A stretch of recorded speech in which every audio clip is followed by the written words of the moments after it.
Hello students. तो यहाँ पे काफ़ी ज़्यादा स्टूडेंट्स मेरे से ये कमेंट्स करते हैं कि सर हमारी रैंक है वो बहुत कम आई है, हमारी रैंक बहुत ज़्यादा ख़राब आई है, तो उसकी वजह से क्या हमें किसी तरीके से कोई एनआईटी कॉलेज है वो मिल सकता है या फिर नहीं मिल सकता। तो उससे रिलेटेड काफ़ी ज़्यादा स्टूडेंट्स हैं वो इस चीज़ को लेके बैठे रहते हैं, इस चीज़ के बारे में सोचते रहते हैं कि किस तरीके से हमें एनआईटी कॉलेजेज है वो मिल सकते हैं। तो यहाँ पर मैं पूरे अच्छी तरीके से आपको समझाऊँगा इस वीडियो के अंदर कि आपको अगर आपकी रैंक ख़राब है या फिर मतलब आपकी रैंक है वो बहुत कम है, उसके बावजूद भी आपको किन आईआईटीज कॉलेजेस के अंदर आपको एडमिशन है वो मिल सकता है। ठीक है, और किस तरीके से आपको इन कॉलेजेस के अंदर एडमिशन मिल सकता है तो वो भी मैं आपको यहाँ पे अच्छे से एक्सप्लेन वो करने वाला हूँ। ठीक है, तो यहाँ पे सबसे पहली बात तो यही आती है कि अगर आपने हमारे चैनल को सब्सक्राइब नहीं किया तो प्लीज़ जाइए और जल्दी जाइए और चैनल को सब्सक्राइब वो कर दीजिए, क्योंकि इसी तरीके की इन्फॉर्मेशन आपको हमारे चैनल पर मिलती रहती है।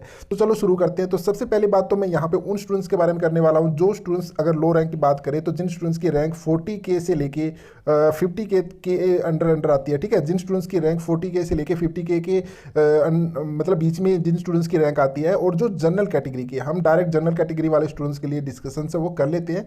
ओबीसी और एससी एसटी का थोड़ा उन पे इफेक्ट पड़ जाता है कि जिनकी स्टूडेंट्स की रैंक अगर मान के चलिए जहाँ स्टूडेंट्स जनरल कैटेगरी वाले स्टूडेंट्स को 50K पे अगर कोई एनआईटी मिल रही है तो वहाँ अगर कोई ओबीसी का या एसटी कैटेगरी का स्टूडेंट्स होगा तो उन्हें 60K पे भी वहाँ पे एडमिशन से वो मिल सकता है। ठीक है, ये चांस रहते हैं, ये डिपेंड करता है थोड़ा बहुत कैटेगरी पे भी, थोड़ा बहुत इस चीज़ पे भी आपकी रिजर्वेशन है या फिर नहीं है, तो वो बातें थोड़ी अलग रह जाती है। हम यहाँ पे डायरेक्ट बात करते हैं, हम ओपन के बारे में बात करते हैं कि ओपन कैटेगरी वाले स्टूडेंट्स के लिए क्या कट ऑफ है वो रह सकती है, मतलब कि कितनी रैंक हो आपकी तो उस पर चांस रहते हैं आपके एनआईटी कॉलेजेस वो मिल सकते हैं। ठीक है, यहाँ से सबसे पहली बात तो यही आते हैं, सभी स्टूडेंट्स ये सोचते हैं कि एनआईटी कॉलेज के अंदर एडमिशन्स लेना है तो हमें सिर्फ यहाँ पे कि कोई भी एनआईटी मिल जाए हमें इससे कोई भी फ़र्क है वो नहीं पड़ता, मतलब उनको कॉलेज कोई भी उस चीज़ से कोई भी इफेक्ट नहीं पड़ता। या फिर काफ़ी स्टूडेंट्स ऐसे होते हैं जो ये सोचते हैं कि हमें एनआईटी भी चाहिए और हमें कोई अच्छी ब्रांच भी चाहिए, और उनकी ब्रांच की ये रहता है कि हमें कंप्यूटर साइंस चाहिए, इलेक्ट्रिकल इंजीनियरिंग चाहिए, मैकेनिकल इंजीनियरिंग चाहिए, तो इस तरीके की ब्रांच की उनकी डिमांड से वो रहती है। ठीक है, तो मैं सबसे पहली बात तो यही क्लियर कर देता हूँ उन स्टूडेंट्स के लिए, अगर आपको आपकी रैंक कम है, ठीक है, आपकी अगर रैंक बहुत कम है तो आपको सबसे पहली बात तो यही आ जाती है कि आप दोनों चीज़ें एक साथ वो नहीं कर सकते हो। तो सीधी सी बात है, अगर आपको लो रैंक है तो या तो आपको कोई एनआईटी मिल सकती है, ठीक है, या तो आपको कोई एनआईटी मिल सकती है या फिर आप जो अपनी ब्रांच चाहते हो वो मिल सकती है। ठीक है, एक चीज़ आपको यहाँ पे मिल सकती है कि आपको कोई टॉप 10 एनआईटीज भी मिल जाए, नहीं मिलेगी बिल्कुल भी, और आपको एक अच्छी ब्रांच भी मिल जाए, तो ऐसा नहीं होगा। ठीक है, इन दोनों में से एक चीज़ के साथ आपको कॉम्प्रोमाइज़ वो करना पड़ेगा, तो उसके बारे में भी मैं बताता हूँ किस तरीके से। तो सबसे पहली बात तो अगर हम यहाँ पे लेके चलें कि काफ़ी ज़्यादा स्टूडेंट सोचते हैं कि हमें कॉलेजेस जब वो मिल जाए अच्छे, तो कॉलेजेस के बारे में अगर हम बात करें तो जिन कॉलेजेस के अंदर लो रैंक के अंदर मतलब अगर हम बात करें कि जिन कॉलेजेस के अंदर लो रैंक वाले स्टूडेंट्स का एडमिशन से वो होने के चांसेस वो रहते हैं। ठीक है, इस तरीके के काफ़ी कॉलेजेस होते हैं। ठीक है, लेकिन उससे पहले मैं अगर आपको बताऊं कि यहाँ पे टॉप 10 की अगर हम बात करें, जैसे कि टॉप 10 एनआईटीज होती है जहाँ पे अगर आपको एडमिशन चाहिए, ठीक है, टॉप 10 एनआईटीज के बारे में अगर हम बात करें तो एनआईटी वरंगल होगी, एनआईटी दिल्ली होगी, ठीक है, एनआईटी इस तरीके की एनआईटीज के अगर आपको एडमिशन चाहिए तो आपकी रैंक वो अप्रोक्सीमेटली 5000 के आसपास होनी चाहिए। ठीक है, जब ही आपको इन कॉलेजेस के अंदर एडमिशन से वो मिल सकता है। ठीक है, जनरल कैटेगरी वाले स्टूडेंट्स के लिए। ठीक है, एक बात और यहाँ पे कि अगर टॉप 10 की बात आती है तो वहाँ पे जो स्टूडेंट्स आते हैं टॉप 10 एनआईटीज के लिए जाने के लिए, तो उन स्टूडेंट्स को क्या रहते हैं, उनकी रैंक जितनी अच्छी होगी उनको उतनी अच्छी ब्रांच के लिए उनको ज़्यादा ऑप्शन से वो मिलते रहते हैं। जैसे कि अगर मान के चले किसी स्टूडेंट्स की रैंक अगर 1000 है तो उस स्टूडेंट्स के ज़्यादा चांस रहते हैं कि वो अपनी मनचाही रैंक वो मनचाही एनआईटीज के अंदर कोई भी ब्रांच है वो ले सकता है। ठीक है, जो काफ़ी मैक्सिमली ये स्टूडेंट्स होते हैं कि जैसे कि काफ़ी ज़्यादा स्टूडेंट्स यही सोचते हैं कि हमें कंप्यूटर साइंस चाहिए हर हालत में, उसके अलावा रह जाता है इलेक्ट्रिकल इंजीनियरिंग, मैकेनिकल इंजीनियरिंग और सिविल इंजीनियरिंग। तो ये सारी ब्रांच है वो काफ़ी अच्छी ब्रांच है जिनके अंदर आपको अगर एडमिशन चाहिए तो आपकी रैंक है वो काफ़ी अच्छी होनी चाहिए। लेकिन हम बात करते हैं उन स्टूडेंट्स के लिए जिन स्टूडेंट्स की रैंक है वो कम है। ठीक है, जिन स्टूडेंट्स की रैंक है वो 40K से लेके 50K के अंडर आती है, उन स्टूडेंट्स के लिए कौन कौन सी एनआईटीज है वो ठीक रहती है, मतलब उनको उन एनआईटीज के अंदर उनको एडमिशन मिलता है। अगर हम बात करें यहाँ पे कॉलेजेस से रिलेटेड, ठीक है। सबसे पहली बात आती है कि यहाँ पे उन स्टूडेंट्स को यहाँ पे ब्रांच से कोई भी मतलब नहीं है कि उनको कोई भी ब्रांच है वो मिल जाए, बस एनआईटी कॉलेजेस के अंदर हमारा एडमिशन है वो हो जाए। तो ऐसी काफ़ी एनआईटीज होती है हमारे पास।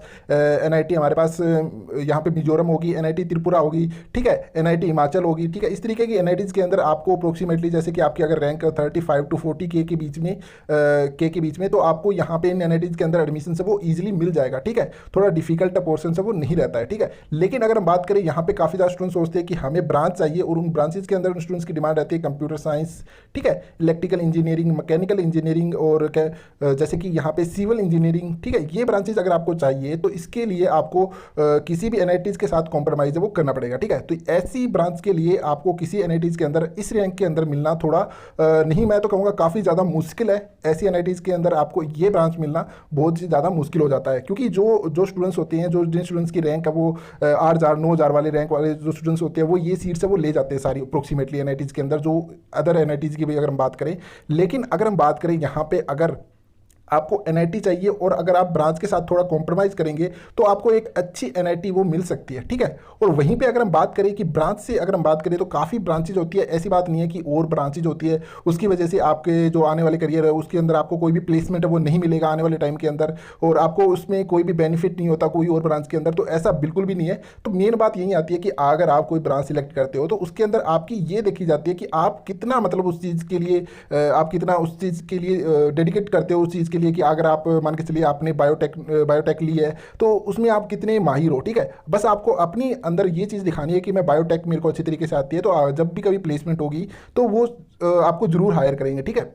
हमें हमारे जो ब्रांचेज होती है ज़रूरी नहीं है कि सिर्फ कंप्यूटर साइंस इंजीनियरिंग और जैसे मैकेनिकल इंजीनियरिंग यही बेस्ट रहती है, और भी ब्रांचेज होती है, बस हमें उनको बेस्ट वो बनाना पड़ता है। हम हमारी प्रिपरेशंस करेंगे उसी हिसाब से हमारी ब्रांच भी आगे इंप्रूव होएगी, ठीक है। तो हमें थोड़ा सा कॉम्प्रोमाइज़ वो करना पड़ेगा। अगर आप ब्रांच के साथ कॉम्प्रोमाइज़ करते हो तो एक आपको बहुत ही अच्छी एनआईटी वो मिल सकती है, ठीक है। और अगर आप किसी तरीके से किसी ब्रांच के साथ कॉम्प्रोमाइज़ नहीं करना चाहते तो आपको एनआईटी जो है वो बहुत अच्छी नहीं मिलेगी, ये भी चांस नहीं है, ठीक है। बहुत कम चांस रहते हैं कि आपको एक अच्छी एनआईटी मिले जिसके अंदर जो ब्रांच आप चाहते हो उस चीज़ के लिए, ठीक है। लेकिन आपको अपना ध्यान रखना है कि अगर आप ब्रांच के साथ थोड़ा कॉम्प्रोमाइज़ करते हो तो आपको एक अच्छी एनआईटीज मिलने के पूरे चांस वो रहते हैं, ठीक है। और अगर हम बात करें यहाँ पे कुछ जैसे कि काउंसलिंग के बारे में, तो मेन बात आती है यहाँ पे काउंसलिंग से रिलेटेड, ठीक है। तो काउंसलिंग क्या है, किस तरीके से होती है आपकी काउंसलिंग, तो मैं आपको बता दूँ कि सबसे पहली बात आती है कि आप जोसा काउंसलिंग में जो स्टूडेंट्स की रैंक होती है, अगर हम बात करें 40K से लेके 50K के बीच के जिन स्टूडेंट्स की रैंक होती है, वो अगर मैं बताऊं कि जोसा के अंदर आपके 7 राउंड होते हैं, तो इसमें थोड़े चांस रहते हैं कि उनको एनआईटी वो मिल जाए, ठीक है। अगर जोसा के अंदर आपकी काउंसलिंग उसके अंदर अगर आपको एनआईटी से वो ना मिले तो थोड़ा चांस रह जाता है, जहां आता है आपका स्पेशल राउंड काउंसलिंग जिसे हम कहते हैं सीसेब, ठीक है। तो ये काउंसलिंग होती है, इस काउंसलिंग के बारे में थोड़ा सा एक्सप्लेन कर देता हूँ कि मान के चलिए कि जोसा के अंदर जो काउंसलिंग हुई, जितनी भी एनआईटीज ने पार्टिसिपेट किया और वहाँ पर जितनी भी ब्रांचेज थी वहाँ पर सीट वो फुल नहीं हुई है। मान के चलिए कि हमारे जितनी भी एनआईटीज थी उनके अंदर अप्रोक्सीमेटली हम मान लेते हैं, ठीक है, एक एग्जांपल के तौर पे 200 सीट है पूरी जितनी भी एनआईटीज है, तो उन 200 की 200 सीट्स है वो फुल नहीं हुई है, ठीक है।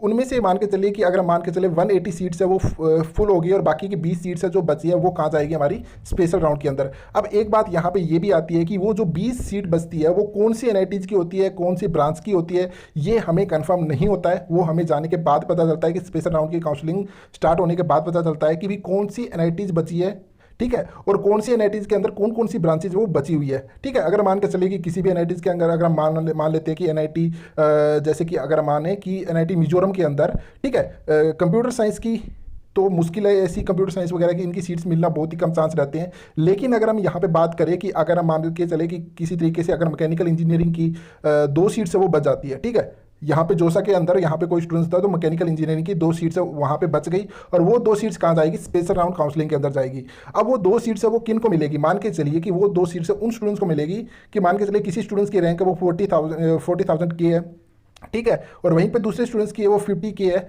तो यहाँ पे जो सीट्स है वो किसको मिलेगी, 40K वाले स्टूडेंट्स को वो सीट्स है वो मिल जाएगी। अगर वो जब यहाँ पे काउंसलिंग के अंदर जब उसने जो सीट्स है वो सिलेक्ट की है उसके अंदर उसका नाम है वो पहले आ जाता है, ठीक है। यहाँ पे इसका पूरा कंप्लीट प्रोसेस रहता है कि काउंसलिंग का कि किस तरीके से आपका स्टेप वो चलते हैं, तो उसके बारे में कभी हम बाद में बातें करेंगे। लेकिन मैं आपको बताऊँ कि यहाँ पे चांस रहते हैं कि स्पेशल राउंड काउंसलिंग के अंदर कि आपको किसी भी एनआईटीज के अंदर एडमिशन से वो मिल सकता है। ठीक है, मतलब अगर उनके अंदर आपकी किस्मत हो। ठीक है, यहाँ पे पूरा खेल जो रहता है वो किस्मत का रहता है कि स्पेशल राउंड काउंसलिंग के अंदर कौन सी एनआईटीज के अंदर कौन सी ब्रांचेज वो बच के आ गई है और वो हमारे लिए अवेलेबल हो गई है। ठीक है, तो यहाँ पे एक बात और आती है कि मैं आपको बता दूं, अगर किसी स्टूडेंट्स को जोसा के अंदर अगर सीट मिल जाती है, वो एक्सेप्ट कर लेता है, तो वो स्टूडेंट्स वो स्पेशल राउंड काउंसलिंग के लिए नहीं आ सकता है। मान के चलिए अगर आपने जोसा के अंदर ट्रिपल आईटीज के अंदर एडमिशन ले लिया है, आप फिर स्पेशल राउंड काउंसलिंग के लिए नहीं आ सकते हो। ये भी स्टेप्स है वो, ये भी मतलब इन चीज़ों के रूल्स है वो रहते हैं। ठीक है, इसके अलावा आप कुछ और चीज़ें जानना चाहते हो तो आप मुझे ज़रूर कमेंट्स करना है। ठीक है, हम काउंसलिंग के बारे में एक अलग से बात कर लेंगे बाद में कभी।